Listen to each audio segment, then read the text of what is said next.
the arguments are often so transparently bogus that they don't sustain even in those kind of environments. But the game has been always to come up with arguments, come up with word games.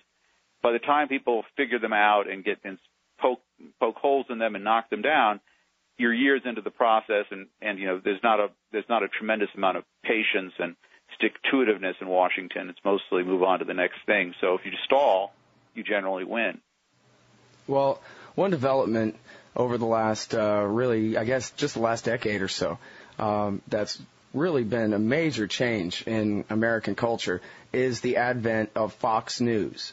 And the effect of Fox News has gone far beyond just whatever bull is coming out over Channel 48. Every other network, particularly in the run-up to the war, but even to this day, they apparently feel all this pressure to Fox News-itize themselves as much as they can. And the flag waving and the anonymous sourcing straight out of the vice president's office and over the airwaves straight into our eyes and ears, this is a major thing. And you talk about how in this last chapter of this congressional report on Iran-Contra that Rupert Murdoch was in on this CIA plot to lie to the American people about what was going on in Nicaragua way back in the early and mid-'80s. Well, I think what's important about this report is its focus is this idea that there was this public and private collaboration to achieve these ends.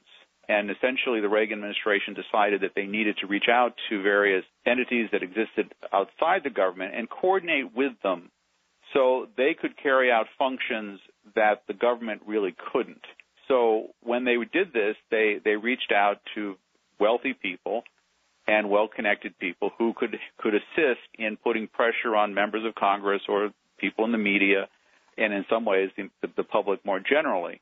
So this marriage of public and private money was central to this idea. And so you had these various people who were showing up at that time, in that time frame, including Reverend Sun Myung Moon, the South Korean theocrat who shows up with virtually unlimited amounts of money from his overseas operations. And he sets up the Washington Times in 1982. And the Washington Times was an avowedly right-wing publication that would plant stories against people who were causing trouble for the Reagan administration.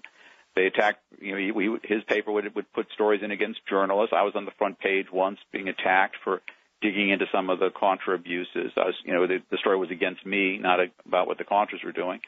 John Kerry, when he was digging into the Contra drug problem, he came under heavy attack, as did his investigators. Lawrence Walsh, who was the special prosecutor on Iran-Contra, would come under regular attack from the Washington Times. And when there would be campaigns, when you get to 1988, for instance, when George H.W. Bush is running for the presidency, he was trailing Michael Dukakis, who was considered at that time a kind of a serious technocrat who could make the government work and had done pretty well in Massachusetts. But the Washington Times planted a story about him having psychiatric care, and it became one of the first real dents in Dukakis' reputation, even though it turned out to be untrue.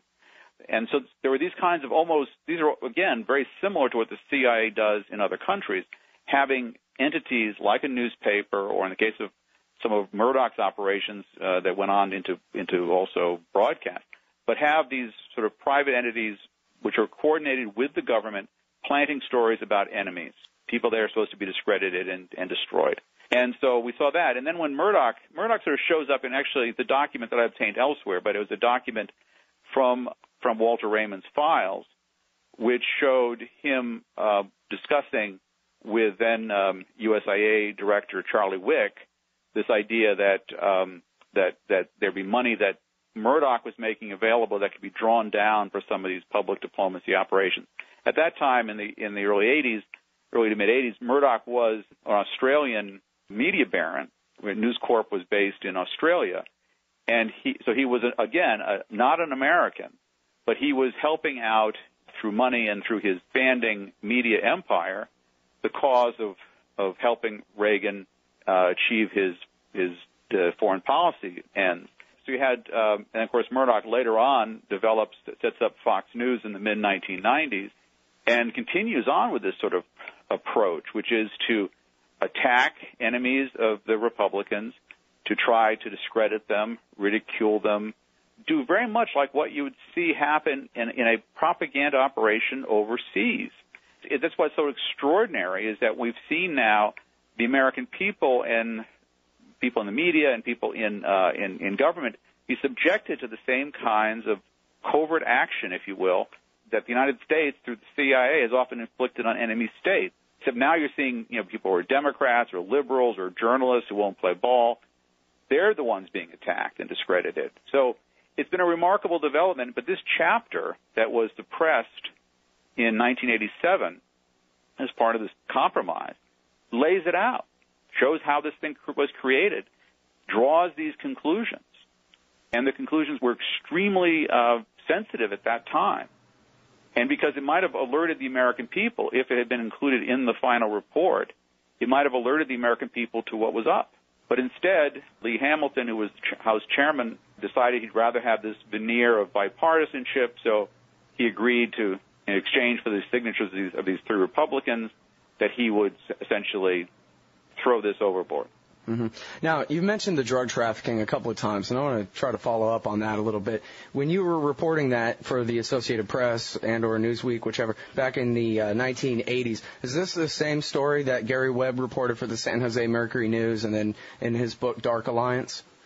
Well, in a sense, yes. I mean, we reported in December of 85 at AP that a number of the Contras on both the northern and southern fronts, that is in Honduras and Costa Rica, had become involved with various kinds of drug trafficking. We didn't have the full story at the time, but we had a lot. We had documents from Costa Rica. We had interviews with key people in the Contra movement. We even had some information out of the White House confirming our story. So that's what we had then. John Kerry then followed up on it and did a pretty good investigation under a lot of pressure and published a report in 89 which took it further. It showed that the U.S. government was even sending supplies to the Contras using airlines that were also caught up in drug trafficking. But then the story, because it was essentially attacked and ridiculed in this process we've gotten used to, essentially died. It was considered a big joke by many of the successful journalists in Washington, as well as by the Republicans, and it was discredited in a sense, even though the facts were solid. And then Gary Webb has the audacity in 1996 to revive it with his series for the San Jose Mercury News. What Webb had that was different from us was, one, he focused, I thought, a little too much on one Contra drug supply operation, which was the one that went into Los Angeles. He did, however, show that the consequences of some of the Contra drug trafficking was to help fuel the crack epidemic that damaged so much of America's inner cities during that period. He, of course, also came under fierce attack, often by the mainstream journalists who had survived this winnowing process that we saw in the 1980s. So the people that survived were the ones who were playing ball with the conservatives and the Republicans. And so the New York Times and the Washington Post and the LA Times, they dumped on Gary Webb for daring to revive this important story. One thing Webb did do, however, is he got, and the Black Caucus as well in Congress, they got the CIA to investigate. And the CIA, under Inspector General Frederick Hitz, did a very serious job. And they ultimately produced 2 volumes of a report, and the second volume was the most damning. And what the CIA admitted to was that, yes, the Contras were deeply involved in drug trafficking.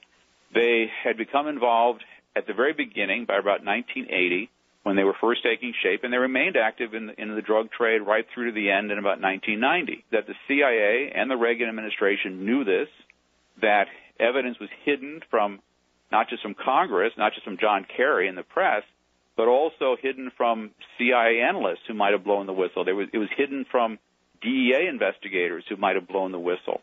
There was a conscious effort by the Reagan administration and its operatives in the CIA to make sure this information did not reach the American people.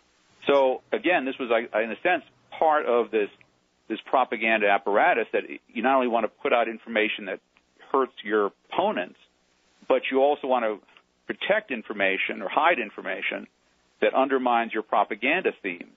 And if your propaganda theme is that the Contras were freedom fighters, as Reagan called them, the moral equivalent of the Founding Fathers, the moral equals of the French resistance. These were the kind of hyperbolic claims that Reagan was making about the Contras. If you want to sustain that, you can't allow information to get into the public domain that's taken seriously, which recognizes that these Contras are terrorists and drug traffickers.